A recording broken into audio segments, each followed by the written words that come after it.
The Austrian foreign minister is on a visit to India. He has said that the Russian President Vladimir Putin miscalculated his invasion of Ukraine and thought that Ukrainians will not put up a fight. Speaking to our principal diplomatic correspondent, Siddhant Sibbal, the minister spoke about the Austrian model of neutrality and why the Russian invasion will impact global politics for the next coming years. Listen in. The world is changing very fast. The geopolitical shifts are changing very fast in terms of how the world aligns itself. We saw the pandemic and then, of course, the Russian invasion of Ukraine. With me is the Austrian foreign minister who is here in Delhi. And he's the first foreign minister to visit Delhi since the invasion started.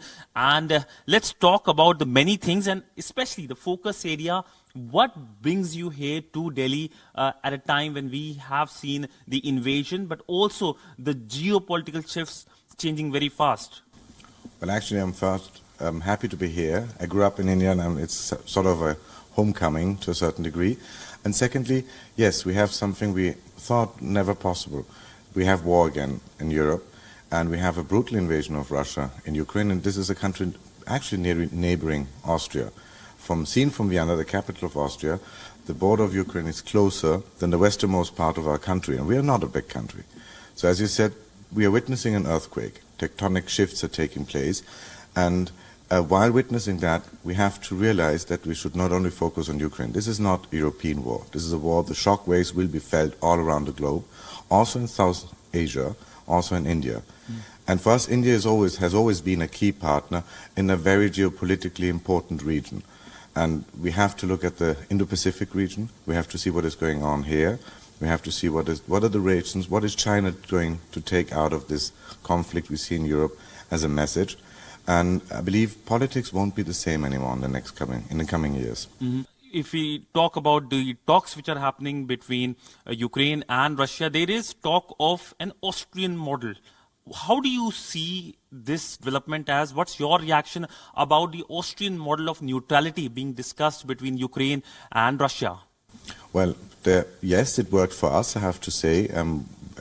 People might not know, the Indian audience, that Austria, after the Second World War, was occupied for 10 years by the Allies, meaning the Brits, the Americans, the French, and the Red Army, the Soviet Union at the time.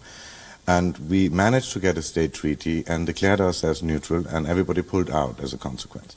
But this is something which was probably unique to Austria. And every country, every people has to take their own path. And I have to say, the Ukrainians are struggling, they're fighting, and the courage is impressive. And I think you have to be very careful to suggest to them in this moment when they're being attacked from outside, listen guys, get neutral and then everything is over. This is something the Ukrainians themselves have to decide, and we have to respect their own decision. Since you are here in Delhi, there is a big worry about the Chinese aggressiveness, about the Indo-Pacific being changed. Do you see implications here because of the Ukraine crisis? Do you see a more aggressive China, and what can Austria do in terms of strengthening the very concept of Indo-Pacific? I mean, I believe what we are witnessing is the fact that Putin miscalculated. He thought that the Ukrainians won't put up a fight, and he thought the West won't react strongly.